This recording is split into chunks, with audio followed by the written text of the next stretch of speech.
Age of Empires 2 Definitive Edition The Mountain Royals is the newest DLC expansion for the strategy game that just keeps on giving.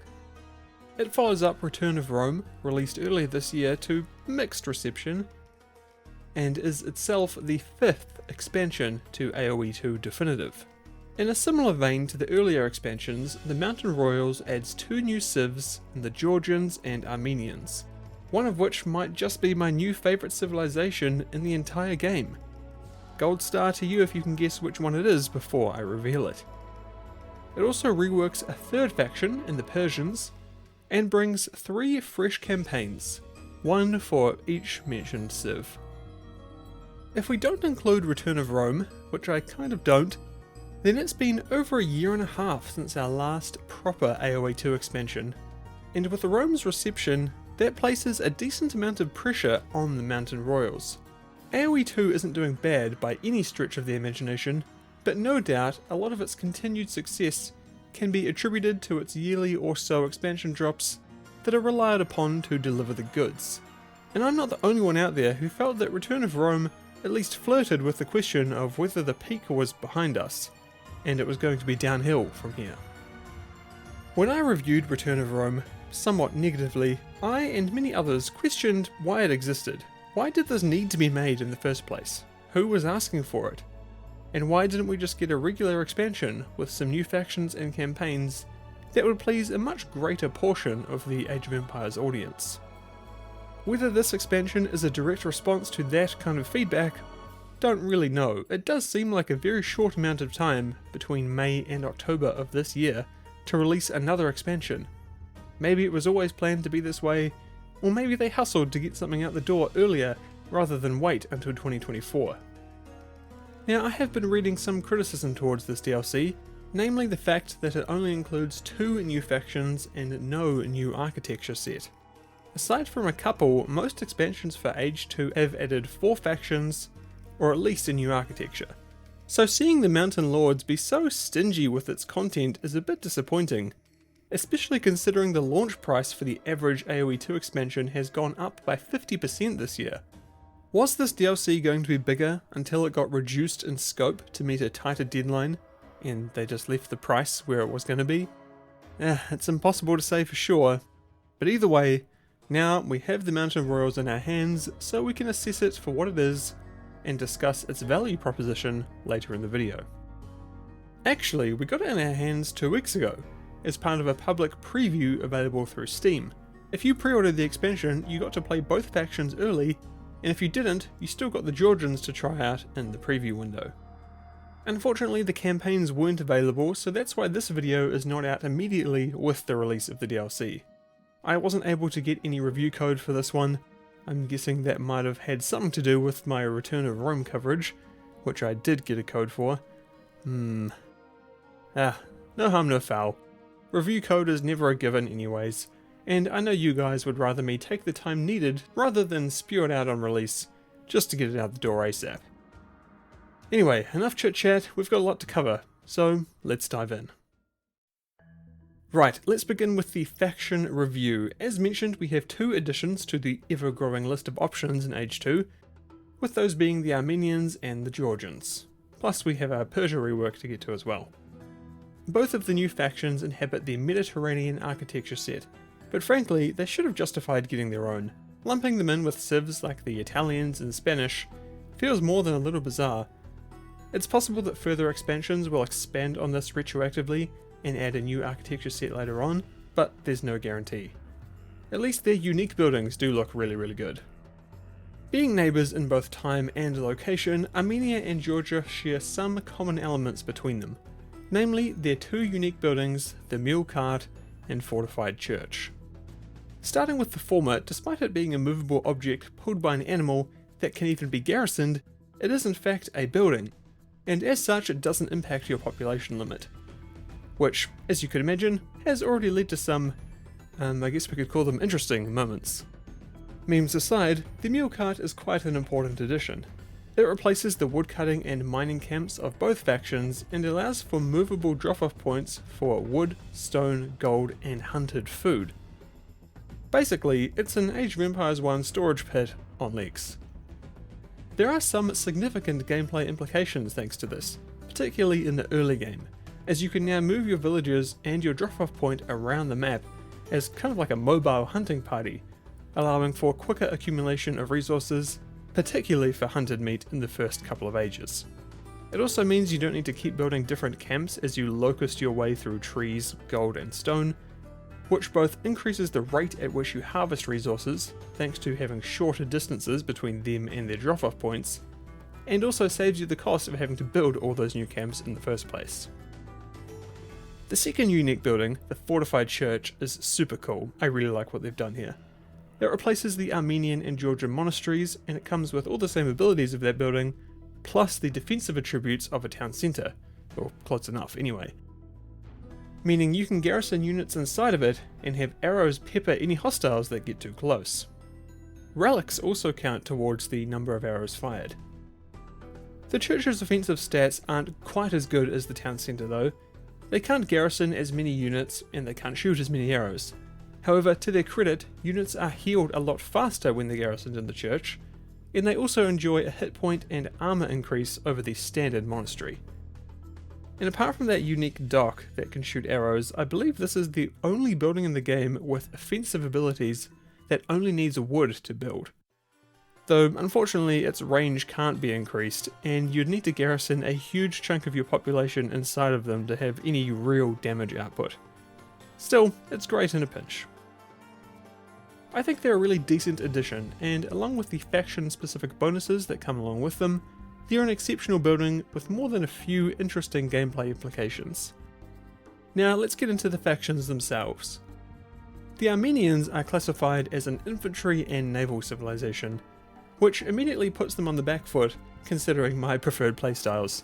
But look, I'll do my best to be unbiased. They get two new unique units, that's really hard to say, the composite bowman and the warrior priest. The former is a foot archer, which ignores enemy armor, which makes it really useful against units with high armor values like cavalry and infantry.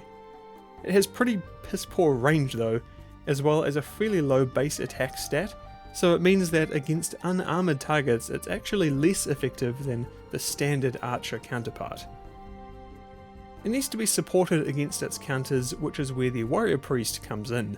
This is quite a powerful foot soldier in its own right, but its party trick is that it can heal units and carry relics like a monk can. It's trained from the fortified church and it receives the bonuses of both infantry and monks, making it the highest health foot soldier in the game once fully upgraded. That combined with its healing abilities make for a potent front line that can both fight and support your other troops when it's just standing around.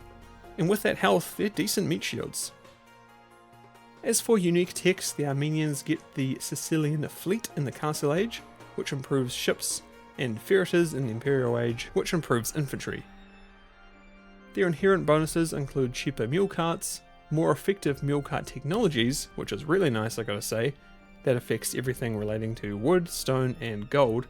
They get a free relic in the first fortified church they build, plus earlier access to the militia line, and a double projectile firing galley line ships. Not bad at all. And for their team bonus they get a +2 line of sight for infantry. As far as a PvE civ, I reckon these guys aren't too shabby.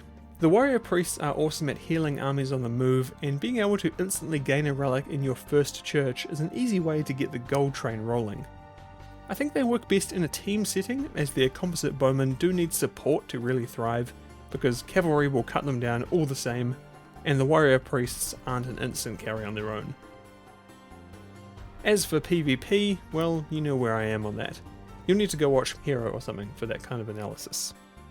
Alright, Georgians, if you guessed these guys are my potentially new favourite civ, congratulations. With them being a cavalry and defensive civilization, they meld perfectly with my preference to turtle through the game and eventually roll out the gates with horses in overwhelming numbers. Their unique unit is the Monaspa, a decently attributed heavy cavalry unit that gains attack when other Monaspa or Nightline units are in its vicinity. Compared to other heavy cav, they're not the strongest on their own, but in groups with a max of 22 attack each, they can really deal some damage. I believe that's the second highest attack for a cavalry unit in the entire game. Also, they train really fast. Best in class, in fact. The Georgians' first unique tech is Svan Towers in the Castle Age, which gives defensive structures +2 attack, very nice, as well as giving towers pass-through damage, which does exactly what it sounds like, and is quite a powerful ability. Their Imperial Age tech is Asnari Cavalry, which reduces cavalry population space by 15%. Now the wiki states that this means you can have 117 cavalry to every 100 population spaces, and I presume this is due to some kind of rounding in how the game calculates population, as you can't have a unit that uses 0.85 population represented in the UI. For Civ bonuses, the Georgians get a mule cart at the start of each game for free, but they also start with 50 less food. That's a fair trade in my opinion. And there's also a 10% increase to work rate for villagers in a 10-tile radius of any fortified church, a 20% damage reduction for units and buildings under attack from lower elevation, and health regeneration for all their mounted units at a rate of 5, 10, and 15 health points per minute at Feudal, Castle, and Imperial Age respectively. And as for their team bonus, anyone lucky enough to be graced with the presence of the Georgians will receive a 50% increase in building repair speed. Wonderful. I love the Georgians. I feel like they were just made specifically for me. They fit my playstyle perfectly. A cavalry civ that favours large numbers of troops, with defensive bonuses ideal for turtling. Sign me up, man, I am there. Having the church give a bonus to surrounding workers is also a great way to encourage building them, where normally you'd only need 1 or 2 monasteries in an entire game. And from an aesthetics point of view, they're fantastic. Best roleplay village ever. Their unique unit is perfect for me in my usual team games, just a big burly brawler who can move quick and deal out damage in spades, while my mates bring in the siege and the auxiliary support. So for now, for me, it's Georgians number 1, great faction, they're the new first pick for me. Now the Persians aren't a new faction obviously, they've been around since the beginning, but they did receive a decent rework with this DLC. I'll admit I'm not super experienced here, but with this update I do have my eyes on them as a potential second or third choice in my regular lineup. This is where that lineup sits now, by the way, if you're interested. They receive a new unique unit in the Savar, a paladin replacement that in comparison has more armor, more attack versus archers, and a cheaper and faster upgrade from the Cavalier. They do have a bit less health though, at least they look sick. And yeah, don't let that health bit get in the way, these guys are really tanks. Probably some of the best cavalry overall in the game. As part of their rework, the Persians received a new Imperial Age technology in the form of citadels, which replaced mahouts. I presume that's how you say that. The 30% speed buff to war elephants that the previous upgrade gave is now incorporated by default, and in fact it's actually a little faster now at 33%. Some elephants are a lot more effective from the get-go. But citadels gives Persian castles bullets instead of arrows, which gives them a higher attack damage as well as extra bonus damage against rams and infantry. As an extra bonus, it also reduces incoming bonus attack damage by 25%. And if you didn't know what that means, as I didn't before making this video, bonus attack is any inherent extra damage one type of unit does against another, such as light cavalry against monks, hand cannoneers against infantry, or in this case, siege against buildings. Think of it like attacks being super effective in Pokemon.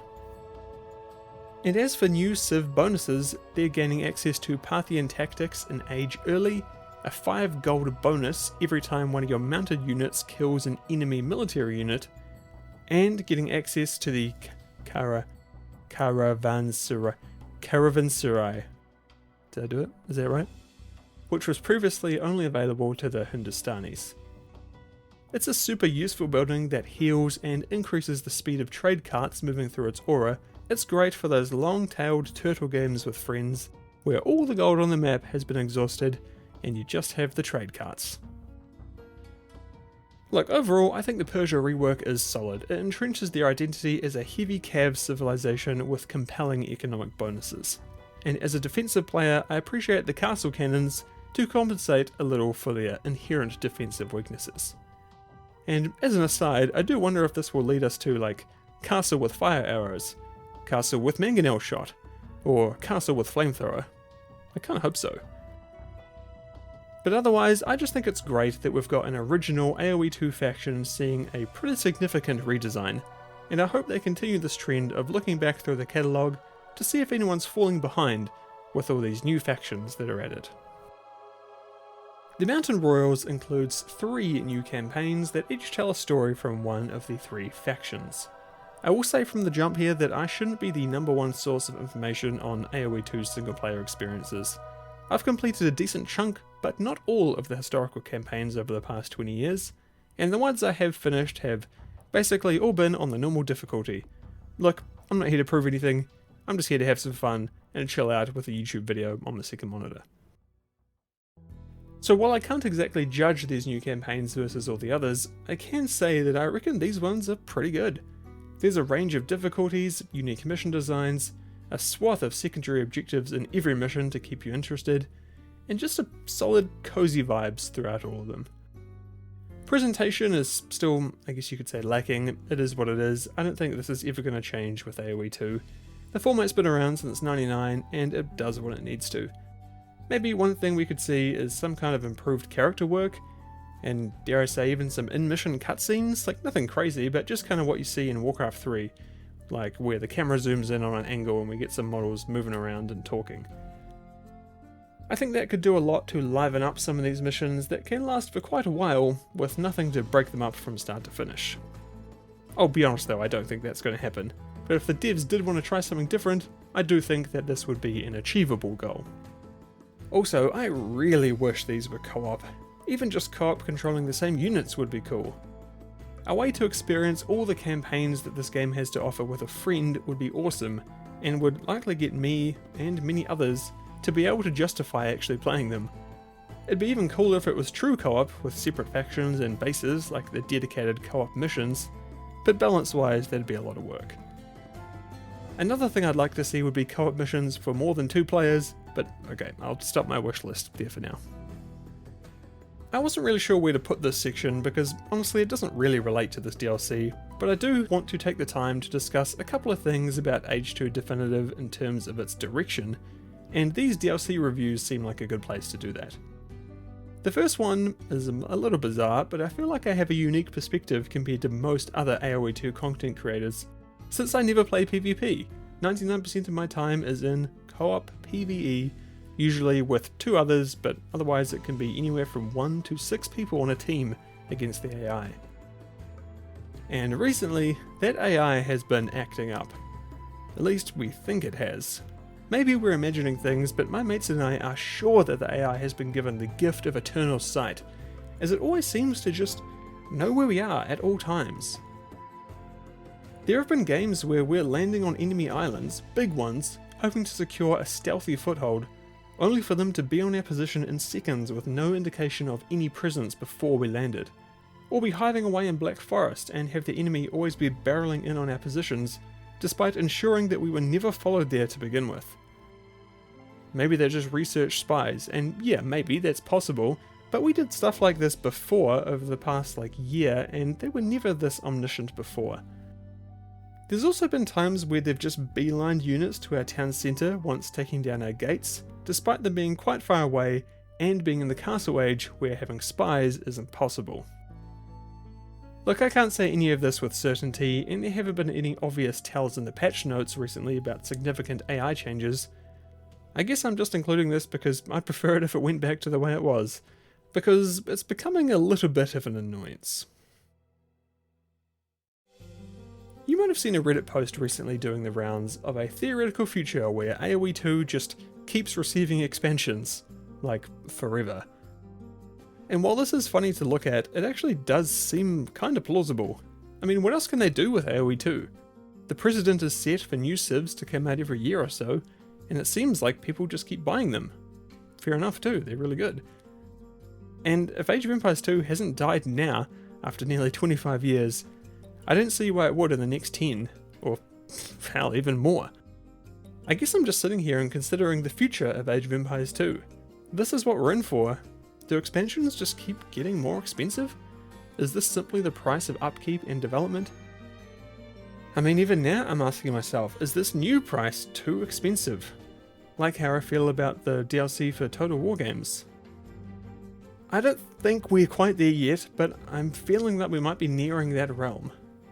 If the next expansion, that I assume is coming, has 3 entirely new factions, some co-op missions, a rework, and campaigns, then yeah, that would certainly represent a stronger value proposition to what we have today.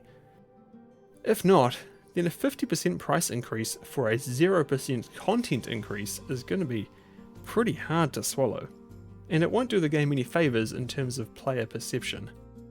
I guess we'll just have to see what happens. Lastly, one quick thing I'd like to add is a shout out to Microsoft for working through adding all of the missing Return of Rome campaigns in this recent patch and over the last few months. I don't think they're quite there yet, but I think they're getting close to having all of them included. This is definitely something they could have just hand waved away as being too hard, and most people would likely forget about it, so props to them for actually sticking with it and doing what needs to be done. Nice work. So then, the Mountain Royals. In a vacuum, I think this is a decent expansion. Not the best, not the worst, just somewhere in the middle. Yeah, the cost has gone up, which I'm not stoked about, but personally, I am happy to pay $20 or so per year to get new stuff for one of my favourite games, as well as see it continue to be supported in terms of patches and, general community engagement. And while I know a lot of that is directed at PvP, a game with a strong PvP flourishes otherwise. So I'm happy to see a lot of the benefits of that go to a side of the game that I don't really engage with. Compared to recent expansions, content-wise the Mountain Royals does feel a bit sparing. The campaigns are decent and challenging with 5 missions available for each, but if you're not interested in those, then 2 factions for the price of a new indie game or a discounted AAA game might be a tough ask. That's why it'd be great if the campaigns were co-op. That could easily justify the price for a lot more people out there. But I digress. For now, I do recommend the Mountain Royals if you're an AoE regular, especially if you play the campaigns. With those in the mix, it's a decent value, you can't argue with that. If you're more of a casual though, or only care about the factions, then I'd say you can probably wait for a sale. The Persia rework is available to everyone, regardless if you buy the DLC or not, so you can still try something new without throwing down any cash.